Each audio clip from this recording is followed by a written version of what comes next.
after Capitol security forces were able to push the insurgents. Isn't it wild that we're calling our own fellow Americans insurgents? Push them out of the building. Mitch McConnell condemned the treason, at the very least. He condemned the violence and shamed the rioters for their attempted coup, and to shut down those baseless lies that he has long been helping to fan the flames. Play that film. Debating a step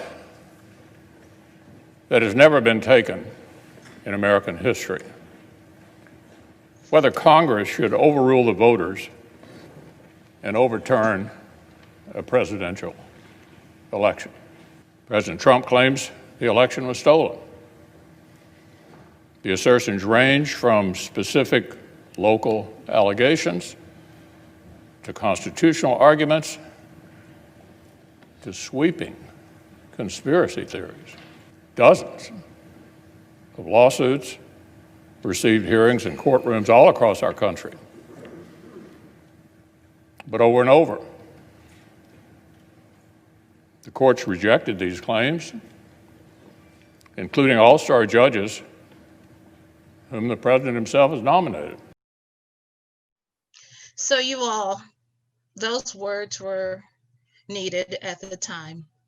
However, as stated in the Lexington Herald Leader's editorial section, it's a little too late. Mitch McConnell defended the Electoral College results on behalf of the United States population because, one, his hand was forced by Donald Trump. At this point, he had no option but to stand up for the people that he is slated to protect, which he has failed time and time again over his tenure. But history will show that what he's doing at this particular time, the attempted insurrection of America. That's what we watched on January 6th. And you all, let me hear what you all have to say, because I love to hear what your viewpoints, and I'll carry on with the next story.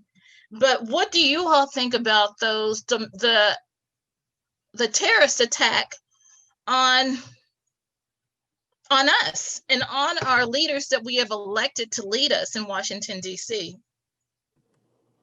Well, I mean, it's a lot of words are thrown around, right? So sedition, insurrection, treason, people have thrown that. And I think the reality of it is we've got this like sore losers club, right? That have been fed this enormous lie by the president that he had a historic landslide election that has been stolen from him, right? So that's the overall message that they've been hearing nonstop since before the election. And so there are a lot of people who are in this kind of insulated bubble where they get their information from like Newsmax and OAN because Fox is too, Fox isn't strong enough for them now because Trump has told them, right? So Trump has also told them like from day one, it's all fake news. You can't listen to it. I'm the only one you can believe. So now he set this thing up incredibly well so that our fellow citizens have been fed this garbage and are believing it, right? And it's like, you see it everywhere, like whether it's climate change, whether it's the pandemic, there's just this like, oh, my wholly ill-informed opinion about something is just as valid as your fact-based, well-researched, documented reality.